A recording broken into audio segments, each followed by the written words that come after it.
I think at the end of the day, we can all agree that D&D is fun. All right, why else would we be here? Okay, it's a good time. It's super exciting. It provides some amazing stories, provides some laughs, maybe sometimes some tears, depending on the story that you're in.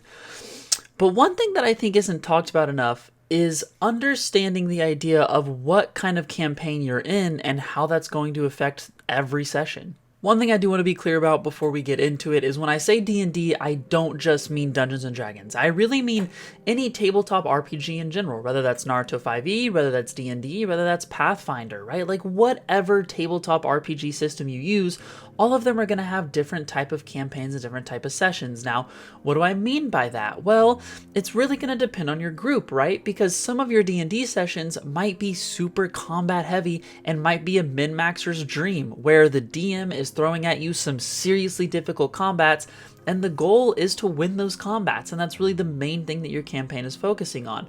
While on the other hand, maybe you're playing a really roleplay heavy campaign, and there's a combat every 3 or 4 sessions to help keep it spicy, throw one in there, but no one's character is really min-maxed. You have a lot of spells that help you in roleplay situations, something like that. And when it comes to those two campaigns, while they can both be very fun, and they are both created for individual people and different people to enjoy, and obviously you can enjoy both, your characters are going to look very, very different in those two settings. Because while in the roleplay one, they might not be min-maxed, might not have a bunch of combat spells, if you go into something like a min-maxy type campaign with a character like that, you're just going to get ran over and you're not going to have a good time. So like a lot of my videos, my goal today is to help a lot of you understand that understanding the style of campaign that you are involved in or maybe are getting ready to be involved in is really important and is going to go a long way into making sure that you have a good time, all the other players at the table have a good time, and even the DM has a good time. So one kind of tip that I really want to start off with, and one thing that I think everyone should keep in mind, is you should always ask what type of campaign this is. Obviously, your DM isn't going to want to spoil every plot point and thing that you're doing throughout the campaign, but they're probably going to have a pretty good idea as to, is there going to be a lot of combat encounters? Is combat going to be important? Are you going to have combat at all? Is combat going to be something that heavily decides the branches that the story takes, right? These are all very important things to understand, because again, going into it without this knowledge is going to really, really cripple your character and make it less fun. So again, as tip 1, don't be afraid to talk to your DM about what kind of campaign they're playing, and maybe, during session 0 or maybe even prior to a session 0, get everyone involved and make sure everyone's clear as to what they are getting themselves into. Now, my second tip, which may not go over well with everyone, is going to be make sure you're going to enjoy this kind of campaign. And what I mean is, whenever you're talking to the DM and you listen to tip 1, which again I highly advise, and maybe they come to you and they say, hey, this campaign is not very combat heavy, I don't really want min-maxed characters, I much prefer characters that are big into the roleplay, having fun spells that do goofy things, not necessarily just pumping out big numbers. And you're a very combat heavy player. Maybe you're the kind of player that you want a battle or some kind of combat scenario every other session or at a minimum every 3, and that's just not what the DM's planning.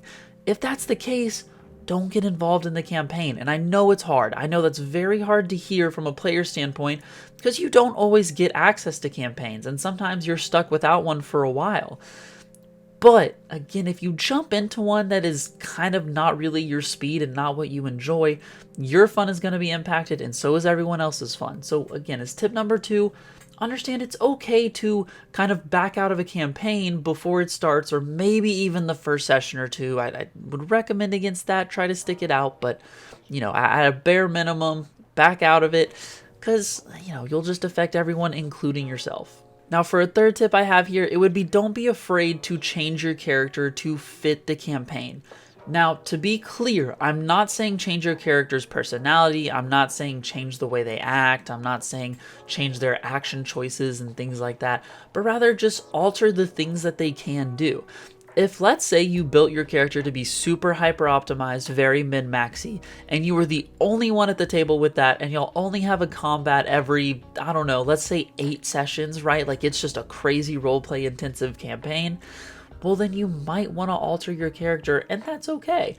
At your next level up, maybe ask your DM if you can swap out some spells, swap out some jutsus, things like that, to make them a little more roleplay intensive, to make it more fun for everyone involved. So again, as another tip, just don't be afraid to change the character to be more fitting into the campaign. Now my last thing, while it's not necessarily a tip, but more of a bit of advice, is don't be that person that is the hyper different one.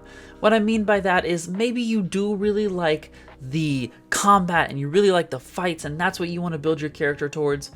Okay, that's fine. Do that. Even in the campaigns that are a little more roleplay, but don't go over the top. Don't sit there and study the book for 2.5 to 3 hours a night, making sure that you have the most optimal jutsu setup lineup that gets you just an average of 300 damage by level 3, right? Or some nonsense. There's a happy middle ground you can find. I highly recommend that. And the same goes for the other side. If you know it's a combat heavy one, don't just create this completely combat useless character that has a bunch of roleplay spells. Because on both of those scenarios, everyone else is not going to enjoy you being there, which can cause a bunch of other problems, but that's for another video. So, moral of the story, try to follow the group a little bit. And sure, it can be hard because everyone wants to be the main character and everyone wants to have fun and everyone wants to be the big person with the big moment that absolutely does this super hype exciting thing. But understand you're a group. It's a group game, and the best way I can explain something like a tabletop RPG, especially in a group setting, is that you're all main characters. You're all gonna have to share the spotlight. You can't all be this all-powerful, I take over everything character, otherwise it just doesn't make sense. Now I already see it, I'm gonna have some people in the comments that disagree, and that's fine. You might feel like, hey, it's your character, it's your life, you should have the best main character energy you can. But personally, I'm a firm believer that if you go that route, you're just going to make everyone else have a less good time. And when everyone starts having a worse time, you start having a worse time. And then it just creates this infinite loop of everyone starts to have a really crappy time. But nonetheless, comment down below if you disagree. We can talk about it. I always enjoy a little discourse here and there as long as it's civil. If you like the content, subscribe, and I will see you all on the next one. Peace out.